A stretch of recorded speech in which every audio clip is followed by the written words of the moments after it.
A homeless woman returned a billionaire's lost wallet without taking a single dollar. But when he followed her home to thank her, what he discovered about her life left him completely speechless. Stay tuned because you are about to watch a beautiful story and find out what happened next. Hello family, welcome to Tales by King. Kindly subscribe to my YouTube channel for more beautiful story. Thank you as you do so. Sit back, relax as we dive into the story. The evening rain had just stopped in the busy city of Brookfield.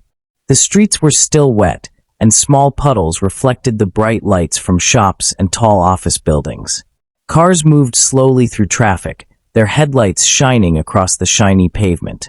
People hurried along the sidewalks, trying to get home before the cold wind grew stronger.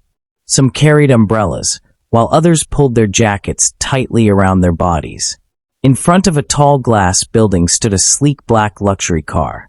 The driver stepped out and quickly opened the back door. A tall, confident man stepped out.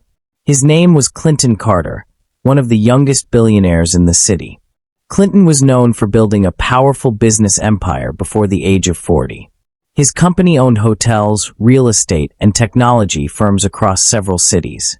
People often described him as brilliant, focused, and sometimes very strict.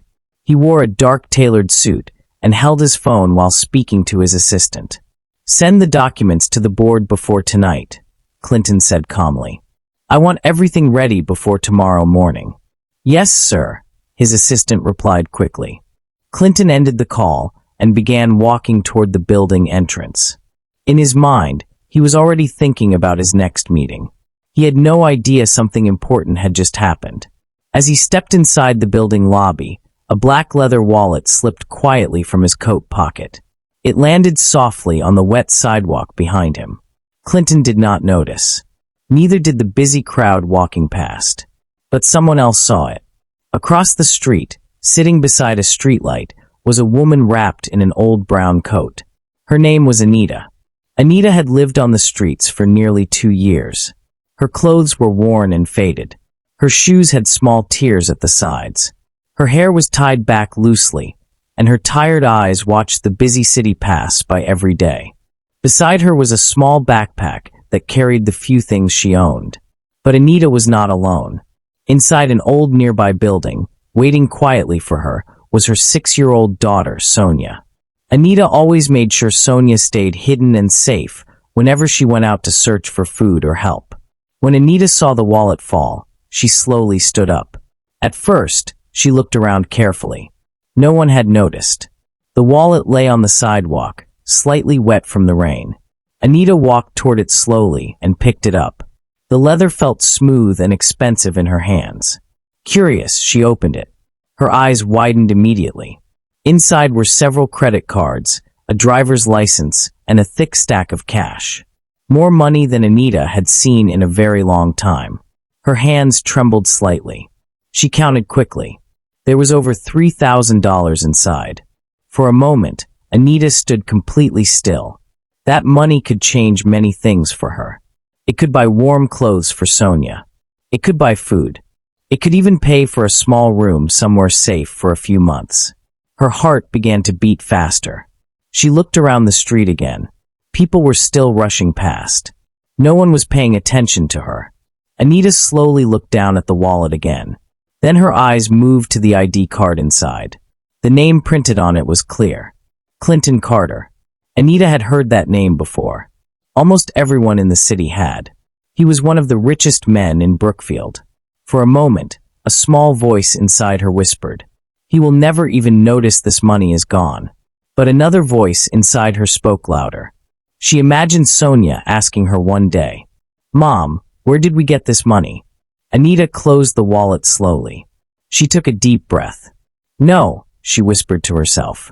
"This is not ours." Without hesitation, Anita walked toward the large office building where Clinton had just entered. People near the entrance looked at her strangely as she approached. Her clothes were old. Her coat was worn, but her steps were steady. When she reached the glass doors, the security guards inside immediately noticed her.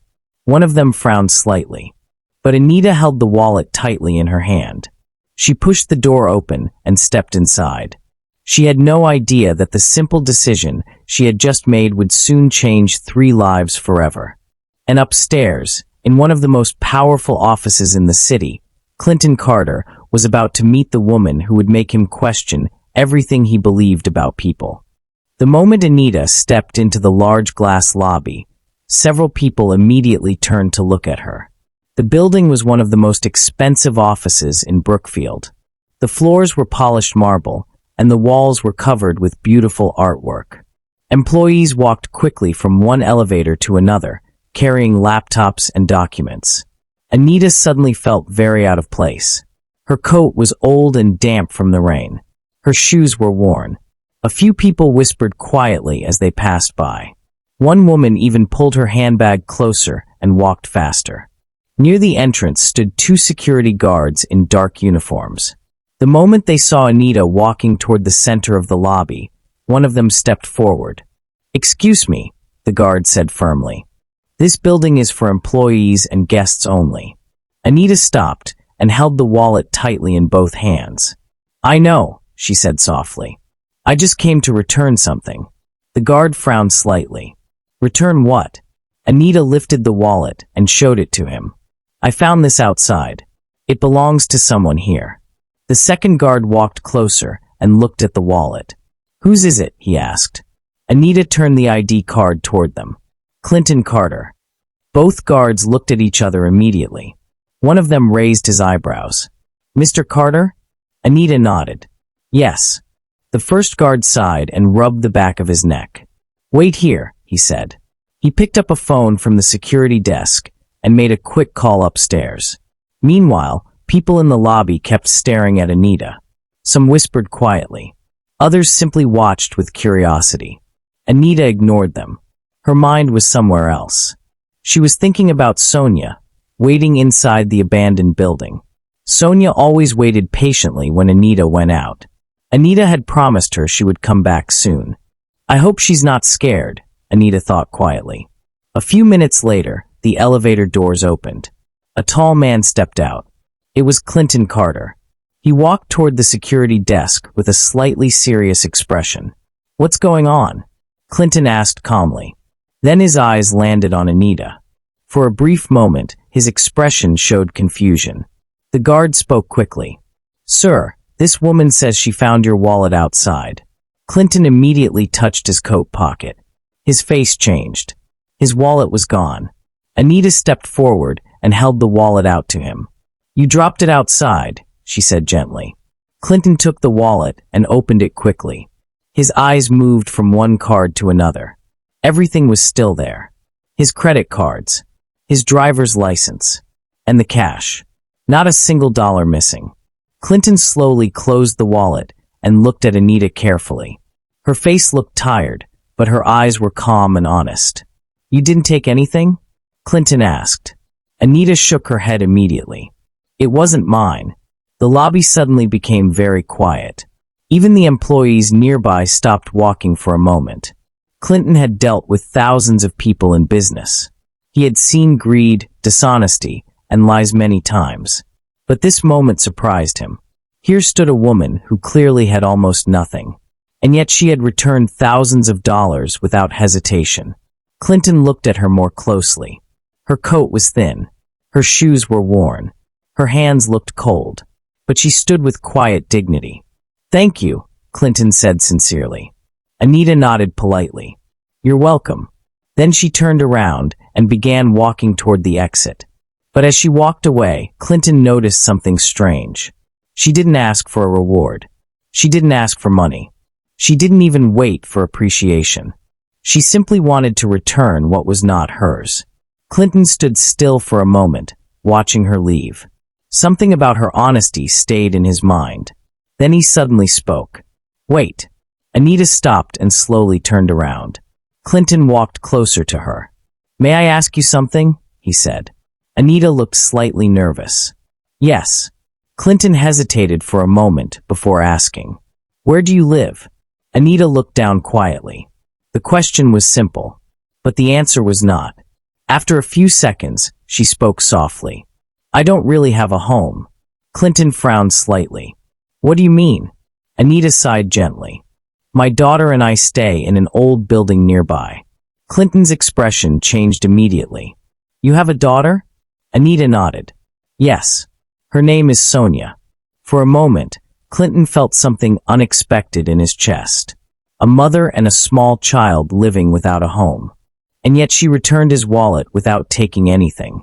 Clinton looked at Anita again. Then he made a decision he normally would never make. Can you show me where you stay? He asked. Anita blinked in surprise. Why? Clinton answered honestly. Because I want to understand something. Anita studied his face carefully. He didn't look angry. He didn't look suspicious. He simply looked curious. After a moment of hesitation, Anita nodded slowly. All right. Clinton turned to his driver. Cancel my next meeting, he said. The driver looked surprised. Yes, sir. Clinton then walked beside Anita toward the exit. As they stepped outside into the cool evening air, neither of them realized that the short walk they were about to take would soon change their lives in ways they never expected. The evening air had grown colder as Clinton and Anita walked quietly through the streets of Brookfield. Clinton's driver slowly followed them in the black car, keeping a respectful distance. People on the sidewalk stared with curiosity. It was not every day they saw one of the richest men in the city walking beside a homeless woman. But Clinton did not seem to care about the looks. His mind was focused on something else. He kept thinking about Anita's words. My daughter and I stay in an old building nearby. A daughter. A child living without a home. The thought bothered him more than he expected. After several minutes of walking, the busy part of the city slowly faded behind them. The tall buildings became fewer. The bright lights became dim. Eventually, Anita stopped in front of an old abandoned warehouse at the corner of a quiet street. The building looked worn and forgotten. Broken windows covered part of the walls, and the metal door hung slightly open. Clinton looked around in disbelief. You stay here? He asked quietly. Anita nodded. It's not much, but it keeps the rain away. Clinton felt a strange heaviness in his chest. He had spent most of his life in luxury hotels, large offices, and beautiful homes. Seeing this place made him uncomfortable. Anita gently pushed the old door open. Come in, she said. Clinton stepped inside slowly. The inside of the building was dark, but surprisingly organized. In one corner, there were several blankets carefully folded on top of cardboard boxes. Nearby was a small backpack and a few plastic containers holding simple food. Someone had tried very hard to make the place feel like a small home. But something else caught Clinton's attention. On the wall above the blankets were several colorful drawings made with crayons. Simple drawings. A small house. A smiling woman. A little girl holding hands with her mother. Clinton stared at the drawings. They're beautiful, he said quietly. Anita smiled faintly. My daughter made them. Just then, a small voice came from the corner. Mom. Clinton turned his head. A little girl slowly stood up from the floor. She was about 6 years old, with soft curly hair and bright eyes. She held a pencil in her hand and a sheet of paper filled with another drawing. Her clothes were simple but clean. Mom, you came back, the girl said happily. Anita walked quickly to her and knelt down. Yes, Sonia, she said softly. I told you I would. The girl then noticed Clinton standing near the door. Her curious eyes widened. Who is he? She asked. Anita looked slightly unsure. This is Mr. Clinton, she said gently. I found something that belonged to him. Sonia walked closer and studied Clinton carefully.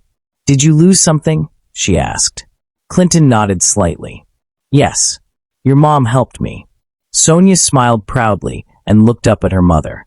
My mom always helps people, she said. Clinton felt a quiet warmth in his chest. He had seen many children in his life. But there was something about Sonia's innocent pride in her mother that touched him deeply. Sonia then held up her drawing. Look what I made today, she said excitedly.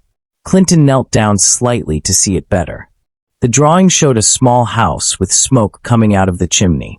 Next to the house were 2 stick figures holding hands. One was taller. One was smaller. What is this? Clinton asked gently. Sonia smiled brightly. That's our future house. Clinton blinked in surprise. Our future house, he repeated. Sonia nodded happily. Yes. Mom says one day we will have a real home. Anita looked away quietly. She did not want Clinton to see the sadness in her eyes. But Clinton had already noticed. He stood up slowly and looked around the abandoned building again. The cold air, the broken windows, the thin blankets, and a child dreaming of a simple home. Clinton suddenly felt something he rarely felt. Shame. He had spent millions on luxury cars, expensive vacations, and private events. Yet this little girl only dreamed of a small house with her mother. He turned to Anita. How long have you been living like this? He asked softly. Anita hesitated before answering. Almost 2 years. Clinton frowned. What happened? Anita looked down. My husband passed away suddenly. I lost my job soon after. Everything collapsed very quickly. She paused for a moment. I tried many jobs, but without a permanent address, most places refused to hire me. Clinton listened quietly. There was no bitterness in her voice. No anger. Just quiet honesty. Sonia suddenly tugged Clinton's sleeve. Do you have a house? She asked curiously. Clinton smiled slightly. Yes. Sonia's eyes grew wide. A big one. Clinton laughed softly. Yes, very big. Sonia thought for a moment. Then she said something that made Clinton completely silent. That must be lonely.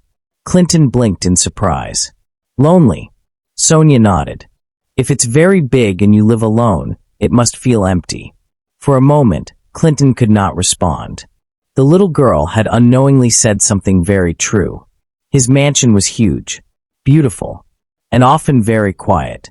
Clinton looked around the broken building again. Yet somehow this place felt warmer. Because inside it was a mother and a daughter who cared deeply for each other. Clinton slowly looked back at Anita. You returned my wallet today, he said. You could have kept the money. Anita shook her head gently. I want my daughter to grow up knowing honesty matters. Clinton stared at her silently. At that moment, he understood something important. Some people had nothing, yet they still chose to do what was right. Clinton looked at Sonia again, still holding her drawing. Then he made a quiet decision.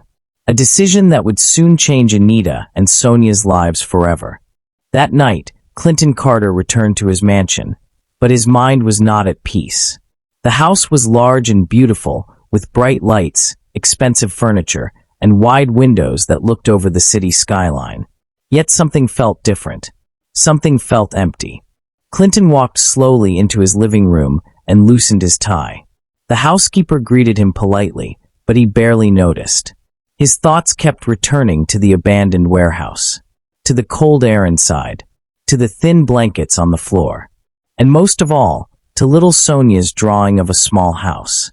Clinton sat quietly on his couch and stared at the city lights through the window. For years, he had worked day and night to build his empire. He had become one of the richest men in Brookfield. But something about that little girl's words stayed in his mind. That must be lonely. Clinton sighed softly. For the first time in a long while, he realized she was right. His mansion was huge, but it was often quiet. Very quiet. Meanwhile, in an old abandoned building across the city, a little girl was dreaming of nothing more than a small home with her mother. Clinton stood up suddenly. He picked up his phone and made a call. Cancel my meetings tomorrow morning, he told his assistant. Yes, sir, the assistant replied. And prepare some documents for me. What kind of documents? Clinton paused for a moment. Then he said calmly, property documents and a job contract. The next morning, Anita and Sonia were sitting outside the old warehouse when a black car slowly stopped near them. Sonia looked up immediately. Mom, look. A fancy car. Anita turned and her eyes widened. The car door opened. Clinton stepped out. Sonia jumped to her feet. Mr. Clinton, she said happily. Clinton smiled warmly. Good morning, Sonia. He then looked at Anita. I hope I'm not disturbing you. Anita shook her head quickly. No, not at all. Clinton gestured toward the car. Would you both come with me for a moment? I want to show you something. Anita looked slightly confused, but she nodded. A few minutes later, the car stopped in front of a small but beautiful apartment building. Sonia looked around in amazement. "Where are we?" she asked. Clinton opened the door and led them inside. The apartment was simple but warm. It had 2 bedrooms, a small kitchen, and a bright living room with sunlight pouring through the windows. Sonia's eyes grew wide. "Wow!"